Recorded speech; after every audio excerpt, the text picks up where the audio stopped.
मैंने ही सृष्टि की रचना की है, मैं ही इसका पालन पोषण करता हूँ और मैं ही इस सृष्टि का विनाश अर्थात अंत करता हूँ। जब जब संसार में धर्म की हार होगी और अधर्म की विजय होगी, तब तब मैं इस संसार पर अवतार लूंगा। धर्म कर्म से होता है, कर्म के बिना धर्म की कोई परिभाषा नहीं है। हमारी आस्था की परीक्षा तब होती है जब हम जो चाहे वो हमें न मिले और फिर भी हमारे दिल से प्रभु के लिए शुक्रिया ही निकले। लोग अक्सर सच कहने से बचते हैं या डरते हैं, पर सत्य कभी छुप नहीं सकता और न ही कभी मिट सकता है। कितना भी छुपा लो पर सच तो उजागर हो ही जाएगा।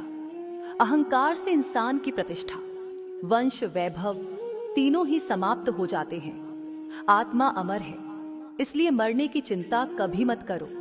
आत्मा का अंतिम लक्ष्य परमात्मा से मिलन होता है। सत्य कभी भी नष्ट नहीं हो सकता।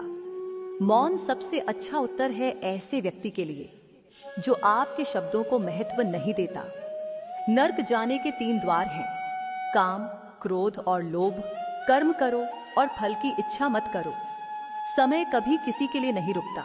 व्यक्ति जो भी चाहे वह बन सकता है यदि वह विश्वास के साथ इच्छित वस्तु पर लगातार चिंतन करे। मन की हलचल, होश, सांस और भावनाओं के माध्यम से भगवान की शक्ति सदैव तुम्हारे साथ है।